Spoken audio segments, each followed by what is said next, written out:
was during first year in my college life. I was from a family without any political background. As a first year boy in law college, I have to join in some political party. So I decided to join in a students' political party with a communist ideology because most of my new friends joined this particular party. There was this boy who was very active in party matters. Maybe you can call him patriotic. Sorry, that was a bad joke. I was a little curious guy, so to learn about this party, I asked him why you joined this party or what attracts you. His reply was very interesting. He told me that if I am a communist, I can marry anyone irrespective of their caste and religion. This is what our youth wants. So maybe marriage is the problem, or problem is in connecting families. Because it is okay for me to have a best friend from another caste or religion, socially acceptable. But in India it is not okay to marry someone from another caste or religion. Life of an Indian youth is like writing a code in C++ language. You have to check a lot of conditions, whether he is from North India or South India, whether he speaks our language or not, whether he belongs to our caste or religion or not, and stuff like that. Then how can he peacefully select a girl? A person can express his maximum potential during his youth. If he is running behind it, then how can he express his creativeness? There are a lot of benefits in intercaste and interreligious marriages. In interreligious marriage, you will learn a new culture and a custom. And there will be a lot of interesting things or a lot of surprising things to learn. Also, your child will learn to respect two religions. When he learns to respect two religions, he will learn to respect other religions too. Then he will be a reasonable man. The important thing is you should teach him both. In the case of intercaste marriages, the benefit is more in genetic side. There will be better genetic recombination. Also, genetic diseases like inbreeding depression in humans can be avoided. It simply means your child will be smarter and healthier. I support it because it is the only way to eradicate this social evil.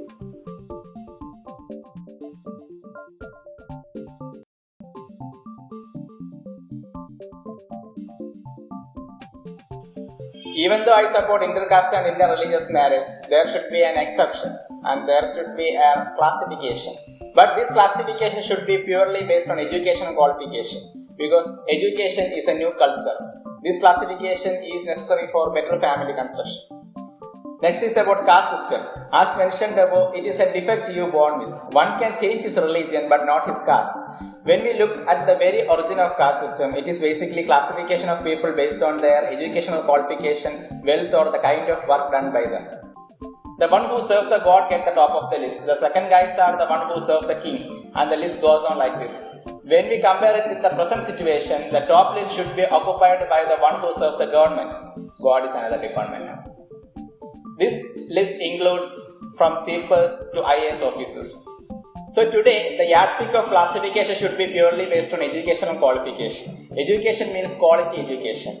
It is not the number of degrees you have, but it is how you understand it and how you apply it in your practical life. It should be something which provides you wisdom along with knowledge. Only such persons are civilized. Today, our education system is inefficient and it needs an immediate reconstruction. Quality education is a distant dream for most of the students. Systems like all pass system are spoiling students' life. They are making a generation of idiots. Also, you are making them lazy. What the government should understand is today's generation is intelligent enough to learn all these things. The change should be brought to the teaching side. A teacher is a most respectful profession because the future of a generation is in their hands. So they should be efficient and intelligent. Efficiency of a teacher should be regularly checked. Also, introduction of education systems like Montessori education system can help a lot. Online systems like Khan's Academy can also be utilized. Very basic duty of a school is to teach their students to read and write. At least they should do it perfectly. Indian kids are enough intelligent. If you have any doubt about it, you just check Google Science Fair. Majority of winners are Indian kids. But fortunately or unfortunately, they are not educated in India. In short, we have the potential, you just provide the right path. Next thing is very important, it is just my opinion. It is about abolishing caste titles. Majority of Indians use their second name as their caste name. If you really want to eradicate this social evil, then why is that? Today, it is seen as a matter of pride, especially for higher caste guys. But it is creating a visible discrimination among all. When someone meets you for the first time, he will ask your name. And if your name carries your caste name, in the first impression itself, he is moving you to a particular group. It is a dangerous trend today. Even in social media, you can see some guys are replacing their second name with their caste name. So my dear parents, while naming your child, it is always better that your child remembers you than your age or defect you born with. It is better to add your name as a second name. At least your child remembers you when someone calls his or her name. We cannot make it as a law. Now itself, take it as a moment. Replace your caste name with your family name or your parents' name, because your parents love to hear that. Next is about cleanliness. It is an important feature of a developed country. Government should provide waste basket in all important junctions and points. Better to provide for biodegradable and non-biodegradable materials. There should be an efficient structure for its management. These baskets can have special designs or government marks to save them from thieves or antisocials. If you provide a place, people will obey.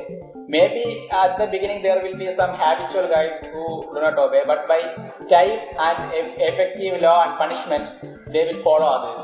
This is also another small thing which can bring a bigger change. My father works in sales tax. Yes, you are right, this is his book.